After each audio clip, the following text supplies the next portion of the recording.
এ দিয়ে শুরু হচ্ছে, তাহলে অ দিয়ে শুরু হলে মানে এটা কি, তাহলে এটা আপনার ভয়েল সাউন্ড আসছে।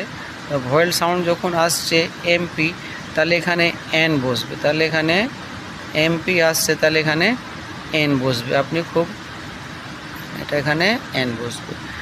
নেক্সট হচ্ছে এখানে দেখুন, this is dash unique story. এখানে দেখুন ইয় দিয়ে উচ্চারণটা হচ্ছে বলে এখানে এটা কনসোনেন্ট সাউন্ড আসছে। কনসোনেন্ট সাউন্ড হলে আমরা জানি এখানে এ বসবে। নেক্সট হচ্ছে দেখুন, শ্যাম ইজ ড্যাশ অনেস্ট বয়। যখনই আমরা অনেস্ট বয় যখনই আমরা দেখব, তখন এখানে কি হয়, এইচ এখানে যে সাইলেন্ট থাকে, তাহলে ও যেটা আছে এটা ভয়েল আছে। তাই এই যখনই অনেস্ট দেখব, তখন ও যে এখানে লেটারটা দেওয়া আছে সেই মারফতে আমরা এখানে, তো ও একটা হচ্ছে ভয়েল, তো ভয়েলের জন্য আমরা কি লাগাবো, এখানে এ লাগাবো। তাহলে ভয়েল জন্য আমরা কি লাগাবো, এন লাগাবো। ঠিক আছে, তো এন অনেস্ট। ঠিক আছে, এন অনেস্ট।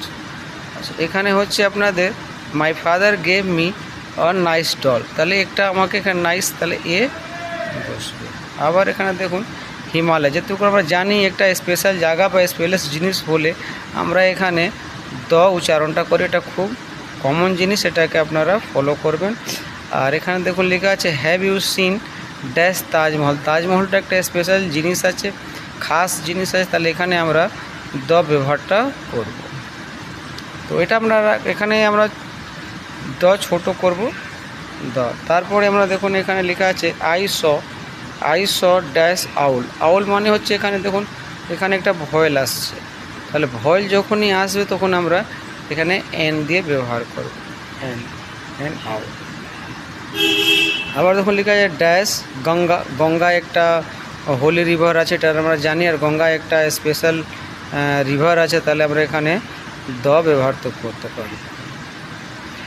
নেক্সট হচ্ছে এখানে দেখুন change the gender of the following words. এটা জেন্ডারটা চেঞ্জ করতে হবে, তো ডগে আমরা চেঞ্জ করতে পারি। তো আমরা ডগে কী করবো, আমরা বিচ, যেটা আমরা জানি BITCH, বিচ। আর গুজের হবে আমাদের গিজ। আচ্ছা, নেক্সট হচ্ছে এখানে স্টুডেন্টের। দেখুন স্টুডেন্টের সবসময় ছেলেরা ভাবে স্টুডেন্টে কিছু উল্টো লিখে দেয়, কিন্তু এটা আপনারা উল্টো লিখবেন না, স্টুডেন্ট জেন্ডার চেঞ্জ হয় না, স্টুডেন্টই থাকে, এটা আপনারা ফলো করবেন। আচ্ছা, নেক্সট হচ্ছে হর্স। হর্সের হচ্ছে মেয়ার, হর্সের হচ্ছে আপনার মেয়ার।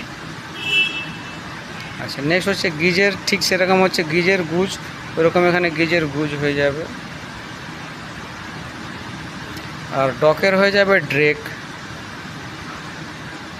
এটা খুব মহত্বপূর্ণ আর ইম্পর্ট্যান্ট এটা আছে, এটা আপনারা ভালো করে এই জিনিসটাগুলোকে দেখবেন। জেন্ডার চেঞ্জটা অবশ্যই আসে ক্লাস 5-এ।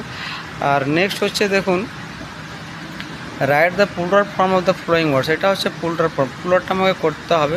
তাহলে ওয়াইফের কী হবে, তখন আমরা জানি কি FE সরিয়ে দিয়ে আমরা IVS ব্যবহার তো করি,